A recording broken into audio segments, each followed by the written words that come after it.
Hi. On this edition of Real Time Truth, we're going to talk about breaking generational sin. Did you know there is such a thing? Sin that's passed down from generation to generation to generation.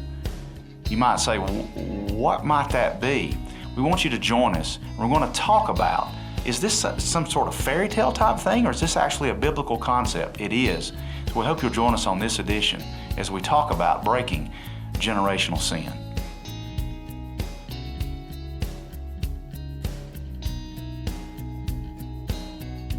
Welcome to another episode of Real Time Truth, where in 19 minutes you're going to hear a biblical perspective on things you deal with every day in your home, work, church, and in the surrounding culture. I'm Matthew McNeil. I'm Pastor Kevin Brown. Thanks for joining us.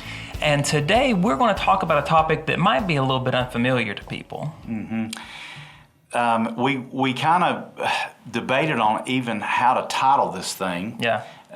We're calling it Breaking the Cycle of Generational Sin. Sometimes people don't like that word sin, like I don't want to talk about sin, but we all experience in our lives things from childhood that are good, things that aren't so good, and the things that aren't so good, well, the Scripture even describes these things as curses, generational curses. And for a lot of people, you may never have heard this teaching or seen this in Scripture, and you might not think it would apply to you. Sure, you might dismiss it as something like curse. You mean like a fairy tale? Right. You know, like I'm not going to wake up? No, I hope you'll keep listening. Today's episode is going to be, well, we're going to end up doing two parts because we talked about it, that this issue, once we started spending some time diving into it, we realized this is kind of like a submarine, and this is a pretty deep iceberg. And so many of us, we live our lives where the iceberg that, is above the surface is what people see, but there's this massive thing below the surface, and we need to look at that. And as it applies to this topic of generational curses, we're going to seek to do that today. Now, Matthew, if it's okay, I'm sure it is, I want to take a passage from Romans to get us kicked off today. Yeah. It's Romans chapter 5, verse number 12, and the Scripture says, "Therefore, just as sin came into the world through one man, and death through sin, and so death spread to all men, because all sinned." As I was working on a devotion the other day, I believe it was, and I came across that verse, and it was being used in the devotion. And that verse is typically used to describe how we inherit sin. And so it's something that we're not just willfully sinful, but we are inherently sinful beings. We are a sinful race. But for some reason that day, whenever I was working with that verse, all that came to my mind was this topic about generational sin, and how, of course, if we are a sinful race and we're inheriting sin, it's more than just this high-level issue. It makes perfect sense. It just I don't know what it was, but it just made so much more sense that day how it could be much more tangible than that it could be much more specific to my life and your life and the lives of our listeners than just, oh, well, I just got some sinfulness from my parents who got it from theirs, and on and on and on. But there is actual sins to identify. Yeah. You think about your life, Matthew, I think about mine, and you who are listening, you who are watching, you go back to your childhood. Now, I know for some, when I say that, you're like, what are you're some psychologist now? You're offering some pop psychology? No, I'm not a psychologist. I'm not a trained psychologist. What's more, this isn't popular. No, it's not. This is a real-time truth podcast, okay? And we're trying to offer truth that's real-time. And this is addressing the elephant in the room about who we are as a person, and the idiosyncrasies in our lives that we might even want to excuse away as, well, that's just me. That's how I was raised. All my family's got a short temper. I've got a short temper. They've got a short temper, and so leave me alone, And so we can, yeah, and you're like, you look at a person, you go, wow, they really do. And so, But the sad thing is that that's so often given as an excuse. yes, it is. I'm going to justify my behavior, my sin, and living in the flesh because that's just how I was raised. But could you imagine standing before the Lord and telling him that? Well, my parents raised me to be that way, so that's just the reason that I was like that. Yeah, and you got to be okay with that, God. No, that won't fly with him, and it shouldn't fly with us. No. So think about your life, okay? Think back to your childhood. What parts of it were good? What parts of it weren't so good? What are things that you learned from your childhood that you've taken into your life and carried through your life that's helped you and that's made you successful? But what are the things in your life that's part of that iceberg that's below the surface that seems to keep almost reaching up through the water and grabbing at you and tugging at you and causing issues in your life that you've seen perhaps in your mom or your dad or your grandma, your grandpa, that you see in a sibling or an aunt or an uncle? And is this idea of generational curses, is that something that transfers into our everyday life? And the answer to that, scripturally speaking, is yes. And so we wanted to identify this passage that comes from Exodus. Matthew, why don't you read that for them? That describes this. Moses got this from God on Mount Sinai. Yes, in the Ten Commandments it says in Exodus 20, verses 5 and 6, it says, "You shall not bow down to them or serve them," talking about the idols and other gods. "For I, the Lord your God, am a jealous God, visiting the iniquity of the fathers on the children to the third and fourth generation of those who hate me, but showing steadfast love to thousands of those who love me and keep my commandments." And so you see there, he's literally talking about, I mean, if you read that too quickly, you could look at that badly and you could think, so God is going to punish me for something that my great-grandfather did? And it's not that. Because if you go and you read in Deuteronomy 24:16, God says he will not punish children for the sins of their parents. So what that means is if they're being punished, it's because they have committed those sins themselves. Yeah. But right here, I believe this is a scriptural proof for the fact that we are taught and ingrained with those practices down through the generations. Oh, yeah. You think about it. You think about your own life. There's a little tape recording in all of our heads of things that occurred in our childhood, things that we said to ourselves as a child. One day when I'm married or one day when I'm older, I will never say that. I will never do that. Until one day you do. And you go, how did that happen? You see something enough, you hear something enough, it literally is recorded in your brain. It's etched inside of your psyche and who you are as a person. Again, I'm not trying to be a psychologist here. I'm not getting into pseudoscience. I'm just, this is intuitive. We get this, okay?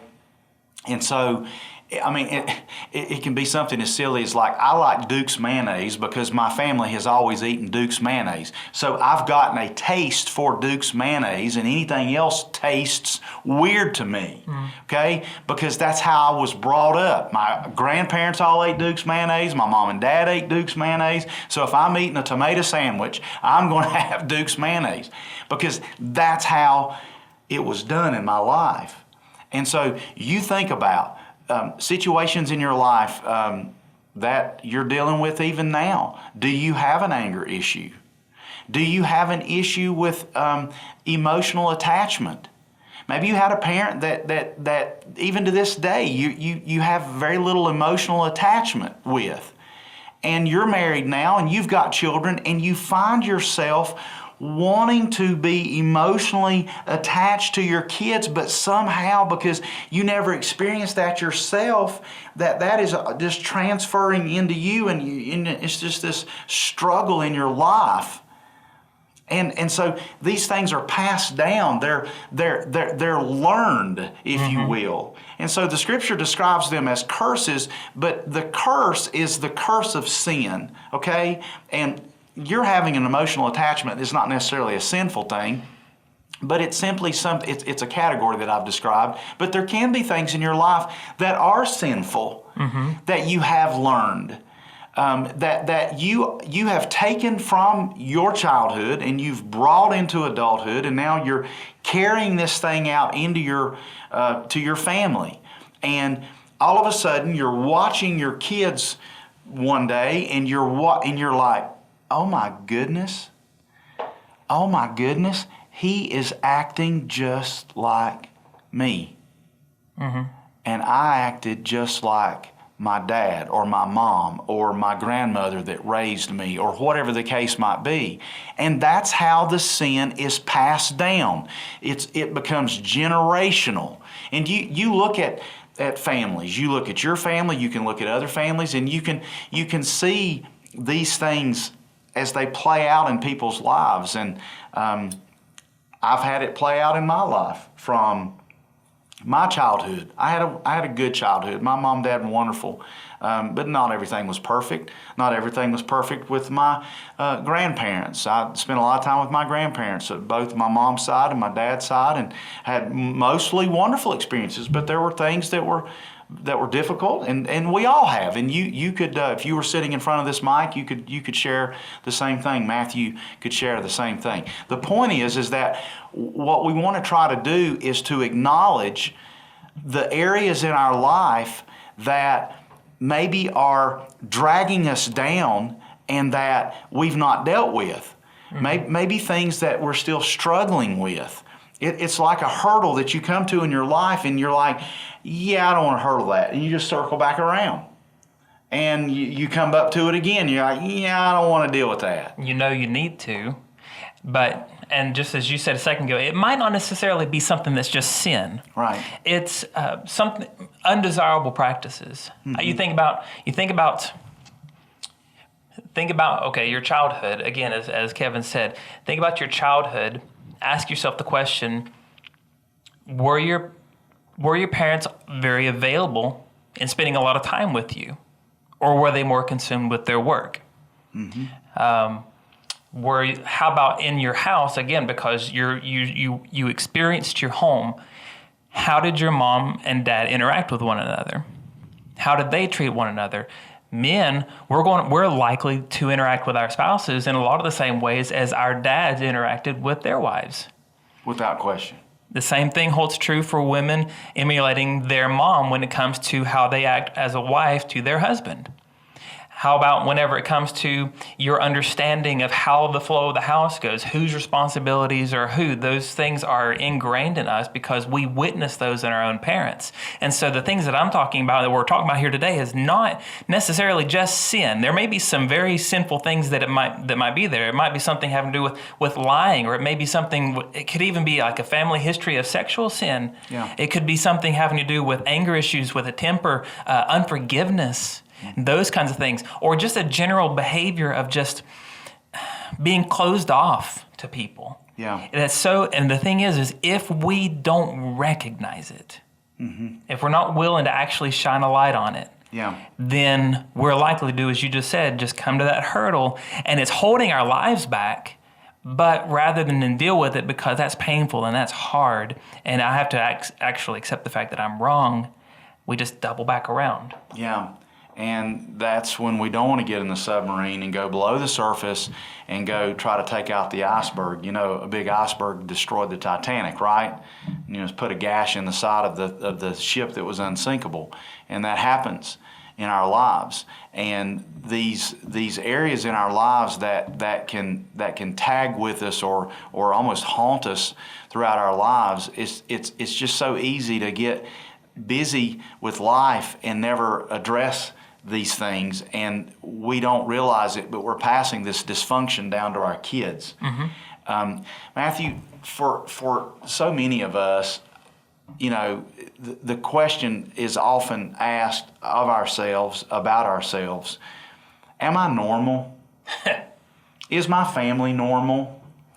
What is normal? Sure, seriously. Honestly, do we even know what normal is? In this day and age we're living right now, we keep talking about wanting to get back to normal. We like normalcy. Certainly kids do. Kids like structure and so forth. But when I think about pastoring 15 years, done a lot of counseling, and I have, whether it's married couples or it's a kid that's struggling with something in life, and I'm doing some counseling with let's say an 18-year-old young man, and you start digging into, what's going on in people's lives, and you find the kid is struggling in school, and he's got an authority problem, okay? He doesn't want to listen to the coach, doesn't want to listen to the teacher. He's always lashing out. And so everybody starts trying to, just address the kid's behavioral problems, right? And so, they put him in in-school suspension. They say, all right, he needs some anger management classes. Well, I'll tell you what the kid needs. The kid needs somebody to sit him down and just say, how you feeling? What's going on?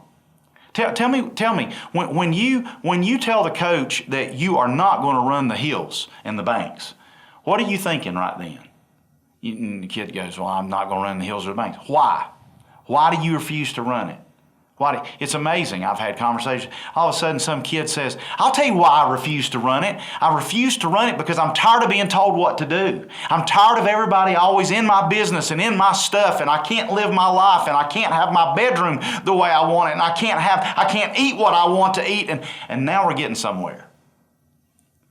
And now we find out that he's got some authoritarian parent that's running the home like Hitler. And the kid is frustrated, and he can't take it out at home because he might not get to eat, or he might have his car taken away from him, or he might not be able to stay on the team. And so it comes out. It's like a big bad zit that finally just, and it's everywhere. And it's nasty, yellowish, bloody, nasty. And somebody's got to get a Kleenex and help clean it off the kid's face. And that's what we're talking about.